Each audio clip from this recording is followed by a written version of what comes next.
Усім прывітанне, гэта жывы эфір Еўрарадыё, мяне звуць Маша Калеснікава.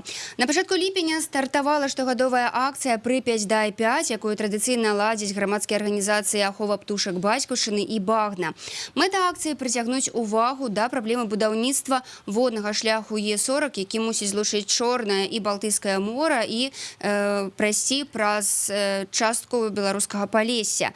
Што нясе Палессю гэты водны шлях, як уплывае на рэгіён, змена клімату і водгулле меліярацыі, наколькі абараняюць Прыпяць і прыродныя рэсурсы Палесся, запаведнікі і нацыянальны парк Прыпяцкі. Сёння мы размаўляем са спецыялістамі, са старшынёй грамадскага арганізацыі Багна Константином Чекаловым і спецыялістам па ахове прыроды, ахова птушак Бацькаўшчыны Сергеем Зуёнкам. Прывітанне, Сергей. Добрый день. Таксама з намі на сувязі жыхар Тураўшчыны Васіль Блоцкі. Васіль, прывітанне. Здравствуйте. Ну што ж, давайте, відаць, пачнем з самага актуальнага. Гэта менавіта водны шлях Е40, пра які зараз ўсё больш пачынае пісаць прэса.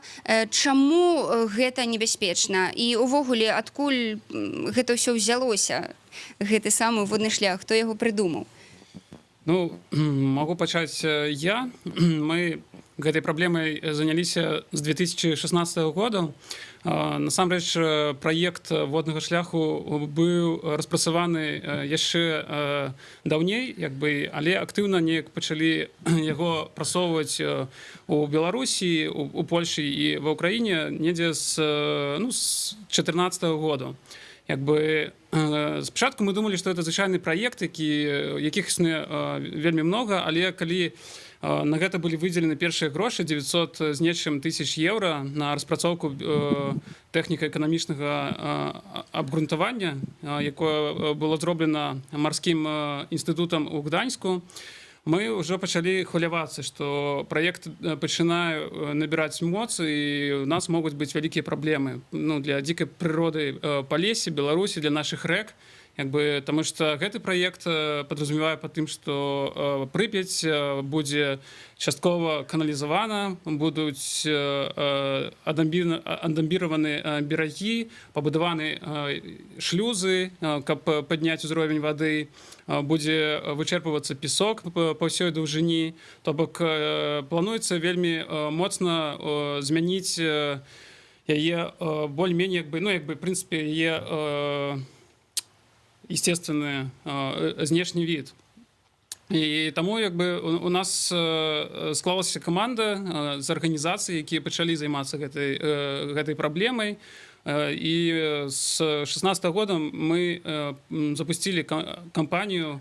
Спачатку это была нацыянальная кампанія «Стоп Е40», а зараз уже з 2017 года яна атрымала статус міжнароднай кампаніі, тому што до нас долучилися уже арганізацыі з Украіны, Польшчы, Нямецчыны, тому што для іх Палессе прадстаўляе вялікае значэнне прыроднае, культурнае. І яны хацелі б захаваць яго для нашчадкаў, для ўсёй Еўропы. Не ведаю, может, Сергей хочешь добавить нечто? Так, до таго, што сказаў Константин, першым абмяркоўваць пагрозы, якія ўзнікнуць перад Прыпяццю, і нават не толькі перад Прыпяццю, а перад усім палескім рэгіёнам, я хацеў бы звярнуць увагу на адзін вельмі важны факт. Людзі мяркуюць пабудаваць водны шлях для таго, каб яго інтэнсіўна выкарыстоўваць. Па ім мусяць хадзіць вялікія марскія караблі, перавозяць грузы і нейкі прыбытак эканамічны рабіць. Але справа ў тым, што ні для кого не сакрэт, все мы бачым, што адбываецца з кліматам у нашы часы. Мы зараз перажываем эпоху глобальнага пацяплення клімату. І вось навукоўцы, кліматолагі прагназуюць, што літаральна праз 30-40 гадоў глобальнае пацяпленне настолькі стане выразным, што большая частка рэк змялее, і вялікія сярэднія кантынентальныя рэкі Еўропы просто стануць немагчымымі для выкарыстоўвання іх у якасці водных транспартных артэрый. Так што перш чым разважаць пра эканамічныя нейкія плюсы і мінусы гэтага праекта, трэба заўсёды памятаць, што ён можа аказацца просто, скажем, нездзейсненым вось па прычыне змянення клімату. Але ж калі казаць таксама пра ўздзеянне на прыроду, лічыцца, што Полесье — это один з найважнейшых для Европы міграцыйных шляхоў для птушак, і яны там мільёнамі акурат спыняюцца падчас весенняй і асенняй міграцыі, каб набрацца моцы і далей рушыць на поўнач ці на поўдзень увосені. І частка птушак застаецца там гнездзіцца. Я думаю, што Сергей, як арнітолог, можа мяне яшчэ дапоўніць. Між тым, пра эканамічную невыгоднасць гэтага праекту мы пачалі казаць з 17-го году, калі да нас далучыўся бізнес-саюз куняўскіх. Яны правялі даследаванне эканамічнае першаснае. Зараз на гэты момант праведзено больш глыбокае даследаванне, наколькі гэты праект можа быць эканамічна выгадным ці не. І як той раз, так і гэты мы бачым невыгоднасць эканамічная гэтага праекта. То бок вялікія грошы будуць укладзеныя, але з-за складанасці стварэння гэтага воднага шляху, з-за таго, што ў нас зараз водны транспарт зусім ніяк не выкарыстоўваецца, і, можна сказаць, ніякай інфраструктуры для воднага транспарту не існуе, то гэта будзе каштаваць вельмі вялікіх грошай. А ўлічваючы тыя пашкоджанні, якія могуць узнікнуць, якія дакладна што ўзнікнуць для прыроды, то наогул падымаць пытанне аб пабудове гэтага шляху, я лічу, што гэта неправільна. Давайте запытаемся у Васіля, як у жыхара Тураўшчыны, вось што думаюць наконт таго, што там прыгожая Прыпяць ля Турава раптам ператворыцца вось у нейкую іншую раку, дзе будуць хадзіць вялікія караблі, вось, і дзе ўжо нельга будзе проста спакойна пасядзець на беразе і павудзіць рыбу. Вось як вы, Васіль, і вашыя землякі гэта ацэньваеце? Я вам скажу, что деятельность человека изменилась, и на данный момент, если ее не поменять, то даже без Е40, я думаю, наша река превратится в что-то такое. Потому что перестали рыбачить, как раньше ловили, и сейчас уже все притоки исчезают, и остается одна река. Поэтому если надо сначала поменять что-то внутри на данный момент, а потом уже решать куда более такие глобальные, потому что в данный момент хорошего тоже ничего не происходит, если все оставить так же. То бок вы маеце на ўвазе, што, па-першае, дзейнасць чалавека уплывае на то, якім становіцца зараз Полесский рэгіён? Конечно. Наша глобализация, если посмотреть, все вокруг завязано на деньгах, и сидят на реке минчане в кресле с зонтиками, удочками, плавает по реке на моторах. Раньше такого не было. Это приносит много мусора сюда. Ловля рыбы для местных, она запрещена практически в том виде, в котором была раньше. А раньше это вычищались те притоки, когда неводом все ловили. На данный момент притоки уже зарастают, заиливаются, потому что там никто не ловит. Поэтому тоже опасность куда больше, я думаю, что реально сейчас происходит, нежели та, которую мы просто ждем. То бок атрымліваецца, што ёсць не одна праблема, не Е40 у Прыпяці, так і ў Полесье. Естественно, это Е40 пока на бумаге, а то, что сейчас происходит, это реально. Поэтому... Я могу сказать, что успомніць меліярацыю, якая адбывалася на Полесье. Я думаю, што гэта таксама мы зараз атрымліваем, скажем так, тыя вынікі, якія былі зроблены 50-60 гадоў таму. Гэта вы што маеце на ўвазе? Меліярацыя, якая на Полесье асушыла, в прынцыпе, большасць тэрыторыі, пабудавала сетку меліярацыйных каналаў, і зараз, в прынцыпе, з-за таго, што вода опусцілася вельмі нізка. Усё часцей як бы мы можам заўважаць пясчаныя буры, і я думаю, што гэта яшчэ толькі пачатак, і ўсё можа быць яшчэ куда хужэй. То бок зараз у нас там з Палесе атрымаецца, напэўна, як стэпавы такі клімат. Туды і птушкі, я ведаю, што ўжо пачалі залетаць стэпавыя. Не ведаю, Сергей. Так. Серьезно? Ну, я хочу яшчэ дадаць, Константин уже пералічыў некаторыя пагрозы для Прыпяці. Так, вынікі меліярацыі вельмі адмоўныя для ракі, для ўсяго рэгіёна, але трэба яшчэ згадаць вялікі праект, які у асноўным рэалізоўваўся ў сярэдняй плыні Прыпяці. Гэта праект па абвалоўванню рэчышча. Ну, такім чынам стараліся зменшыць вынікі разліву штогадовага веснавога разліву ракі. І для сельскай гаспадаркі спачатку меркавалася, што гэта прынясе нейкія плюсы, але насамрэч атрымалася, што станоўчы эфект быў толькі першых некалькі гадоў, а потым глебы пачалі выветрывацца, і вось, як казаў Константин, на выхадзе мы маем нават пясчаныя буры, якія аднойчы сам назіраў. Вось. І гэта абвалоўванне, гэта ўжо ў дадатак да таго, што нам расказваў Васіль, яно пагубна адлюстравалася на рыбных запасах, і на відавой разнастайнасці рыбы, і на колькасці ўсёй Прыпяці. Справа ў тым, што не ўсе, але большая частка відаў рыб, якія насяляюць Прыпяць у якасці месцаў для нерасту, выкарыстоўваюць менавіта залітыя паплавы. Вясной падчас разліва рыба выходзіць на плыткаводдзе, там адкладае ікру, з'яўляецца моладзь, якая потым з цягам часу скатваецца ў рэчку. Зараз, калі большая частка Прыпяці перагароджана, дакладней адгароджана ад поймы, ад паплавоў дамбамі, гэтыя месцы для нерасту проста зніклі, і зразумела, што колькасць рыб значна паменшылася. Ось, і тут яшчэ трэба дадаць, што палескі рэгіён, ён унікальны ў Еўропе не толькі з кропкі погляду відавой разнастайнасці раслін і жывёл, птушак, млекакормячых, бесхрыбетных, але і ў якасці ландшафтнай разнастайнасці. Менавіта ў гэтым рэгіёне існуюць экасістэмы, якія практычна цалкам зніклі ў Еўропе. Гэта, па-першае, паплавы, ось пра якія мы гаварылі, якія заліваліся вадой, а зараз не заліваюцца. Такім чынам яны і ў нас амаль што зніклі. І, па-другое, гэта поймавыя лясы.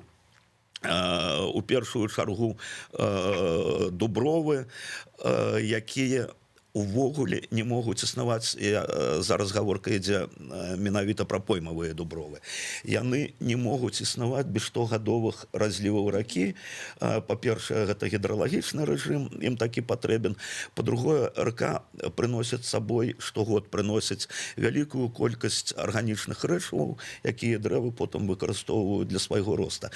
І такім чынам, калі рака перастане разлівацца, як гэта было сотні і тысячы гадоў дагэтуль, то і гэтыя лясы з усім наборам сваіх унікальных жывёл і раслін, яны праз некалькі дзесяцігоддзяў проста знікнуць. Слухайце, ну але што мы можам зрабіць і як дапамагчы лясам, каб ўсё ж і рацэ, каб яна разлівалася? Ці можна гэта зрабіць ужо ў гэтых новых умовах кліматычных?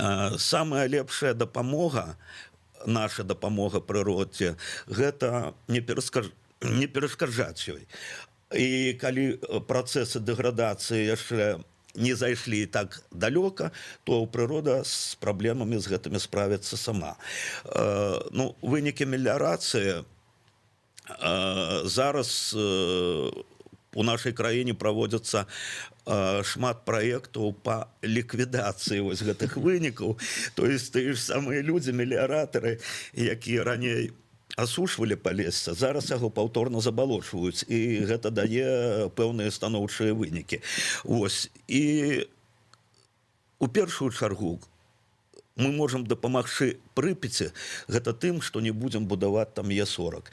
Калі там не будзе вось гэтых радыкальных зменаў, пра які ўжо Канстанцін гаварыў, то і Прыпяць, спадзяюся, будзе існаваць у такім выглядзе яшчэ вельмі доўга. Ну, еще такі пазітыўны прыклад, это тыя праекты, якія зараз адбываюцца і таксама пры падтрымцы ахоў птушак бацькаўшчыны і багнет, высечка кустоўя па гэтых паплавах, каб там маглі гняздзіцца птушкі падчас веснавых гэтых разліваў.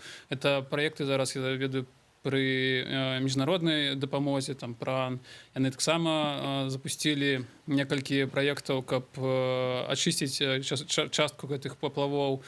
Гэта ўсё таксама трошкі вяртае як бы да таго знешняга выгляду, як Прыпяць са сваімі берагамі як бы выглядала 100 і больш гадоў таму. Раней мясцовыя жыхары часта выпасалі там хатнюю жывёлу, і гэта дапамагала акурат падтрымліваць гэтыя паплавы ў такім чыстым І адкрытым... касілі. Да, і касілі, да. Васіля, што зараз робяць мясцовыя жыхары, каб ўсё ж Прыпяць захоўвала той свой такі першазданны выгляд? Ну, местным жителям не так уже и что-то можно делать, потому что все принимается на уровне правительства. То, что происходит вокруг реки, а происходит такое, что на первом месте деньги, а деньги это то, кто приезжает сюда с фидером, удочкой, сиденьем, креслом, это все магазины, которые снабжают, ну, естественно, с собой привозят сюда и мусор, и все остальное, поэтому... Я согласен с собеседниками, да, дамбирование, это, да, полностью проблема. И еще не стоит забывать то, что кроме вот этого уникального ландшафтного, природного всего, здесь также есть уникальное, аутентичное местное колориты. Ну, вы понимаете то, что те снасти, которые здесь всегда использовались для туризма, то есть это куда более будет ценно, нежели мы там сохраним эту рыбалку, которую все сидят городские ловят. Поэтому надо не забывать то, что теряется все аутентичные снасти, которые когда-то здесь вручную делались, то на данный момент из-за всех этих запретов оно просто забывается. Поэтому, я думаю, проблема куда более глобальная, и она нужна обсуждение, чтобы было по поводу этой проблемы, а не просто все запретить легко, а подумать, что вместе с этим потерялось, так, конечно, куда более важное. Слухайте, давайте я нагадаю нашим слухачам і гледачам, што гэта жывы эфір Еўрарадыё, і разам са спецыялістамі па ахове прыроды Канстанцінам Чыкалавым і Сергеем Зуёнкам, а таксама жыхаром Тураўшчыны Васілем Блоцкім мы сёння размаўляем пра тое, чаму варта ратаваць Палессе і Прыпяць, і што нясе рэгіёну будаўніцтва будучае воднага шляху Е40. Слухайте, ну, з іншага боку падаецца, што Прыпяць і Палессе яны знаходзяцца вось у дзяржаўных руках, праўда? То бок там шэраг запаведнікаў, шэраг розных заказнікаў, ёсць нацыянальны парк Прыпяцкі, які з іншага боку мусіць вырашаць гэтыя праблемы, мусіць не дапускаць таго, каб сапраўды экалогіі рэгіёну быў нанесены нейкая шкода. Ці так гэта? Так, калі пачнецца будаўніцтва, ну, я хочу крыху вас паправіць, запаведнік там у наваколлі толькі адзін, это палецкі радыацыйны запаведнік, але насамрэч ахоўваемых прыродных тэрыторый там вельмі многа, больш за 20 заказнікаў мясцовага значэння. Ёсць тэрыторыі, якія ахоўваюцца на міжнародным узроўні, гэта рамсарскія тэрыторыі, ландшафтны заказнік Сярэдняя Прыпяць і нацыянальны парк Прыпяцкі. Крыху з боку, але таксама трапляюць тэрытарыяльна ў гэты рэгіён. Гэта вядомыя на ўвесь свет заказнікі Званец і Спораўская, на якіх пражывае большая частка глобальнай папуляцыі вяртлявай шаротаўкі. Гэта птушка, якая знікае у глобальным маштабе, і толькі ось пытанне, зможам мы захаваць сваю папуляцыю і не, ось толькі ад гэтага залежыць яе далейшы лёс увогуле. Так што будаўніцтва Е40 парушыць значную колькасць вось гэтых ахоўваемых тэрыторый і, адпаведна, і прыродаахоўнае заканадаўства, як наша беларускае, так і міжнароднае. І, безумоўна, што з гэтым ніхто так усмірыцца не збіраецца, і Міністэрства прыродных рэсурсаў разумее гэту праблему, але на дадзены момант ніякіх пэўных захадаў рабіць яшчэ нельга, паколькі праект Е40, ён яшчэ пакуль што гіпатэтычны. Насамрэч, пакуль што не існуе ніякіх папяровых дакументаў, ніякіх праектаў, які б, скажем, рушылі гэты праект далей наперад. Як толькі яны з'явяцца, няма прэцэдэнту, як нам сказалі ў Міністэрстве прыроды, і не толькі ў ім. Як толькі гэтыя дакументы з'явяцца, міністэрства адпаведныя змогуць рабіць адпаведныя крокі. Дык я наконт таго, ці ўсё ж нейкім чынам абараняюць вось гэтыя ахоўныя тэрыторыі, так, і нацыянальны парк Прыпяцкі, вось ўсё ж разумеюць яны праблему і...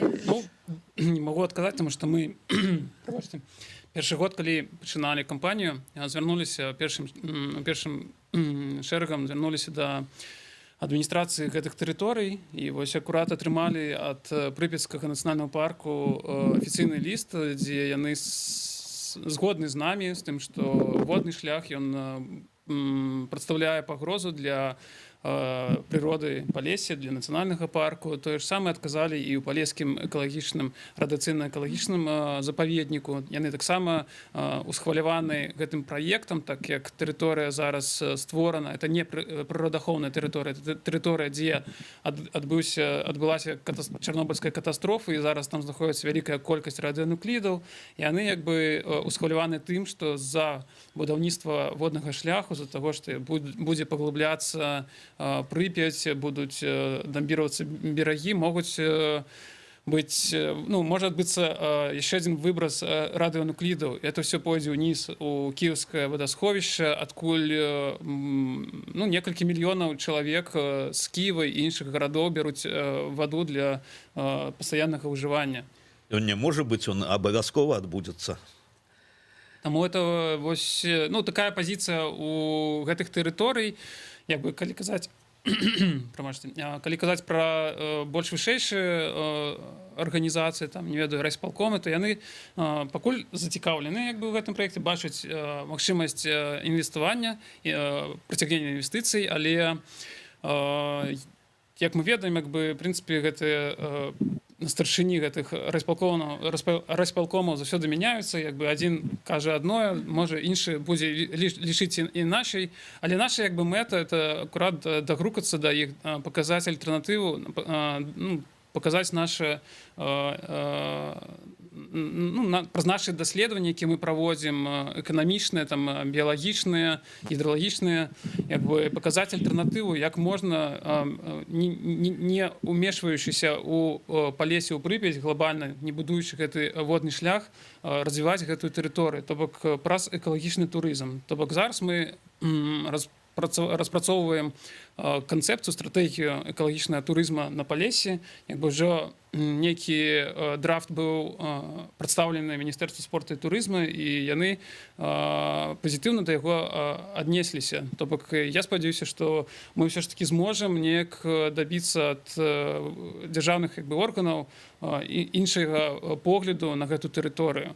І мяне вось апошняе стала хваляваць апошняе выказванне прэзідэнта наконт укладання ў Палессе, як бы развіццё. Я боюся просто прадставіць, што можа адбывацца як бы у выглядзе вось того, што зараз мы бачым у краіне, ну, то бок з Палессем, ну, каб хуже проста не адбылося. Ну так, слухайте, ну калі, напрыклад, нават вы кажаце пра развіццё экалагічнага турызму, так, калі заходзіш на сайт нацыянальнага парку Прыпяцкі, ты там просто, я думала, там будзе нешта там вельмі шмат інфармацыі там менавіта пра прыроду і так далей, а там просто, ну, там Дзед Мароз і Снягурка, там рыбалка, там прямо паляванне, так, то бок я так разумею, што тут таксама ідзе нейкая камерцыялізацыя такая суцэльная. Ну, ёсць зверху спущеныя, як бы, канешне, планы, каб гэтыя ўсе тэрыторыі выходзілі на самаабеспячэнне. Канешне, гэта можна рабіць рознымі спосабамі. Мы з аховай птушак і бацькаўшчыны ўжо даўно працуем з гэтымі тэрыторыямі, ну, датычна да вясенняга палявання, то бок мы лічым, што гэта неправільна, як бы, праводзіць вясенняе паляванне, асабліва на асабліва ахоўных тэрыторыях. То бок і з Прыпяцкім нацпаркам мы ўжо колькі гадоў, як бы, праводзім асобную кампанію, каб захаваць тыя ж дубравы, якія там высякаюцца, як бы спыніць паляванне вясенняе, ну і наогул, як бы, перагледзець свае прыярытэты, то бок для зараблення, як бы, грошай з нейкага такого гаспадарання, ну, на больш экалагічныя, больш устойлівыя нейкія варыянты. На жаль, гэта пакуль складана зрабіць. Так, ну, я першы хацеў крыху дадаць, мы спецыялісты у пэўнай галіне, аб чым сёння ішла гаворка, але нельга забываць і пра эканамічны нейкі сэнс ось усяго гэтага праекта. Справа ў тым, што існуюць уже папярэднія разлікі, эканамісты, спецыялісты з Беларускага саюза прадпрымальнікаў рабілі папярэднія разлікі і прыйшлі да высновы, што ўсё вось тое, што плануецца, можа не толькі не прынесці краіне прыбытку, але і пад сумненнем застаецца пытанне, ці выйдуць інвестары хаця бы на нуль, то есть ці вернуцца да іх патрачаныя грошы. Зразумела, што на першы час гэта будзе нейкі станоўчы эфект, у рэгіён трапяць вялікія, вельмі вялікія грошы. Гэта з'явяцца працоўныя месцы, людзі атрымаюць работу, але калі ўсё гэта будзе пабудавана, можа аказацца на выхадзе зусім не так, што плануюць зараз лабісты гэтага праекта. Я калі шчыра просто не ўяўляю, вось я зараз, вы гаворыце, гэта я просто таксама родам з Палесся, з Іванаўскага Палесся. З гэтага трэба было і пачынаць. Я як бы уяўляю сабе наш Днепрабухскі канал, і ён же ж такі зараз ужо такі вузенькі стаў, яго ж таксама прыйдзецца там ўсё ўсе працы пашыраць, там днішча гэтае паглыбляць іх і так далей. Ну, не ўяўляю сабе, што там будзе з нашай гэтай прыгажосцю. Я таксама не ўяўляю, скажем, лакальныя нейкія такія пашкоджанні я бачыў, вось, выглядаюць яны вельмі непрыемна, але калі ўявіць, што гэта будзе на ўсім працягу нашай Прыпяці, канала, пра які вы казалі, гэта, ну, жахлівае відовішча. Мы, дарэчы, зараз... Гіпатэтычнае пакуль што. Дарэчы, зараз вось акурат на днях стартуем, здымаем фільм пра Палессе, пра водны шлях 40. Ось у нас наша здымачная група адпраўляецца ў, скажем, такую экспедыцыю праз усё Палессе, і можна за імі сачыць праз Інстаграм, як у іх адбываецца ўсё гэта. Спадзяюся, нешта атрымаецца цікавае, але плануецца, ну, дакументальны фільм, в прынцыпе, пра гэтай тэрыторыі, і можа такім чынам мы яшчэ больш, як бы, зможам, ну, далучыць прыхільнікаў, як бы, Палесся, любителей прыроды, як бы, да гэтай праблемы.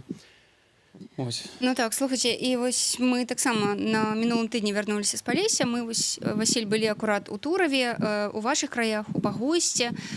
І, канешне, мяне вельмі здзівіў той факт, што сапраўды вось рака, на якой жылі людзі тысячагоддзямі, так, і якая належала людзям, і, уласна кажучы, і належыць зараз людзям, так, чамусьці стала платнай для, на некаторых там участках. І вось, я так разумею, разумею, што мясцовыя вельмі як бы абураюцца гэтым, лічаць, што гэта вельмі несправядлівая такая сітуацыя. Ці вось былі нейкія спробы у вас все ж размаўляць з адміністрацыяй гэтага там нацыянальнага парку, ці чаму вас не чуюць?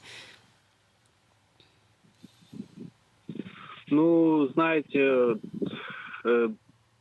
были голосования, какие участки платные. Конечно, народ сюда брался. Ну, до конкретного, что нас слушали, такого никогда не доходило.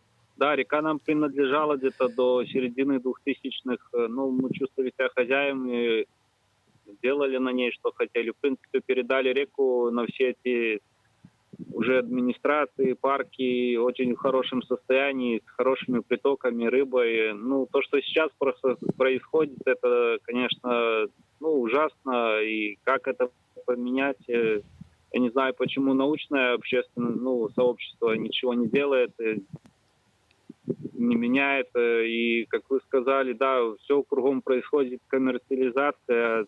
И, ну, теряется, конечно, очень многое, то, ну, повлиять, конечно, мы не можем, вот что происходит, и мы просто наблюдаем вокруг. К реке нас, конечно, поменьше стали допускать, ввели всякие техосмотры на лодку, платить за прохождение каждый год, потом все правила вводили. Конечно, тот, кто с Минска приедет на подготовленной лодке с жилетом, все, они здесь как хозяева, а мы, да, ходим, смотрим с берега то, что у нас происходит. Ну, вот как-то так у нас. Ну, гэта сапраўды, правда? Нейкая такая лухта, можна сказаць.